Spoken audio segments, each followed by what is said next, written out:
زمین و آسمان کی تخلیق سے پہلے پانی ہی پانی تھا۔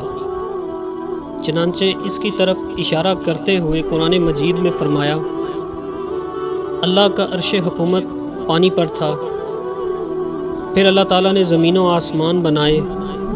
اس کے بعد حضرت آدم علیہ السلام کو مٹی سے پیدا کیا۔ حضرت آدم علیہ السلام نوع بشر کے والد بزرگوار اور سب سے پہلے انسان ہیں جن کو اللہ تعالیٰ نے اس زمین پر اپنا نائب اور خلیفہ بنایا۔ وہ پہلے پیغمبر اور رسول ہیں جنہیں وحی اور الہام سے سرفراز کیا۔ جب اللہ تعالیٰ نے زمین کی خلافت حضرت آدم علیہ السلام کو عطا کرنے کا ارادہ فرشتوں کے سامنے ظاہر کیا تو فرشتوں نے عرض کی، اے اللہ، یہ تو زمین میں فتنہ و فساد برپا کریں گے اور خون بہائیں گے، کیا ہم کافی نہیں ہیں؟ ہم تو ہر وقت تیری تسبیح بیان کرتے ہیں، تیری حمد و ستائش کے گیت گاتے ہیں اور تیری پاکیزگی اور تقدیس کا ورد کرتے رہتے ہیں۔ اللہ تعالیٰ نے جواب دیا کہ مجھے ان چیزوں کا بھی علم ہے جو تم نہیں جانتے۔ پھر اللہ تعالیٰ نے حضرت آدم علیہ السلام کو تمام چیزوں کے نام سکھائے۔ اس کے بعد ان چیزوں کے نام فرشتوں سے پوچھے۔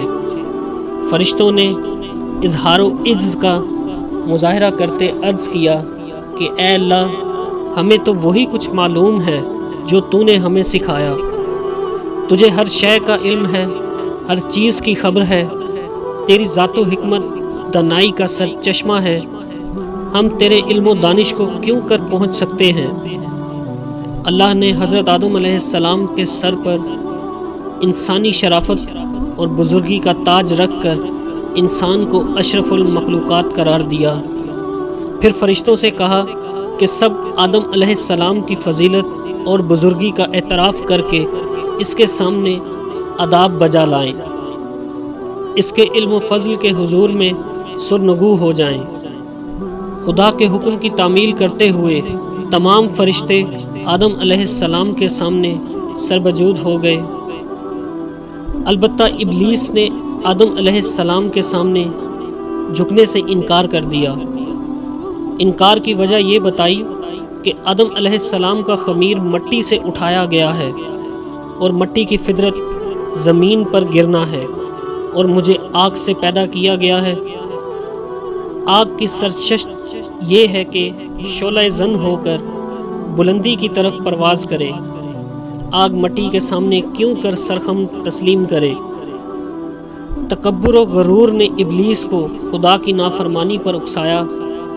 ابلیس کی نافرمانی اور حکم و عدلی خدا کو پسند نہ آئی، اسے انسانیت کا دشمن ٹھہرایا۔ ابلیس کی فطرت اور نوع جنس بتاتے ہوئے اللہ تعالیٰ نے قرآن مجید میں فرمایا، ابلیس جنات میں سے تھا، اس نے اپنے مالک کی نافرمانی کی، نافرمانی کی سزا میں شیطان کا لقب ملا۔ کچھ مدت گزرنے کے بعد اللہ تعالیٰ نے حضرت حوا کو پیدا کیا۔ حضرت آدم اور حوا علیہ السلام دونوں جنت میں رفیق حیات بن کر رہنے لگے۔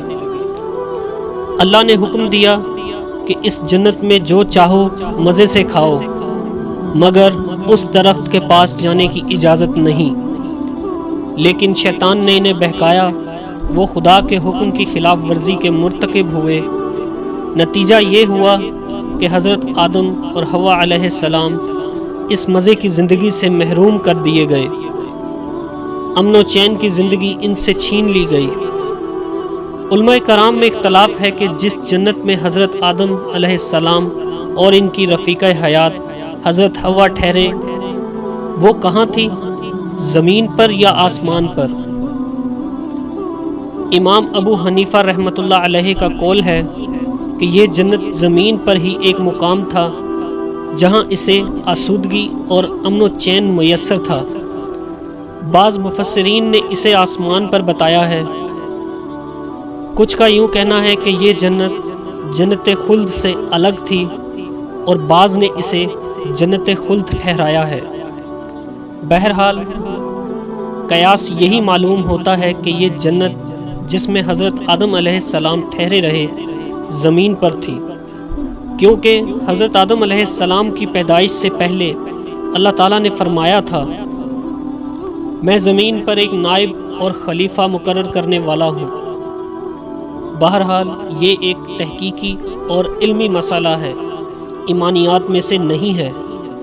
تحقیق اور تسکین قلب جس نتیجے کو پسند کرے درست ہے۔ حضرت آدم علیہ السلام 930 برس زندہ رہے۔ حضرت آدم اور حوا علیہ السلام کی اولاد خوب پھلی پھولی آج ساری دنیا میں انہی بزرگوں کی اولاد بستی ہے۔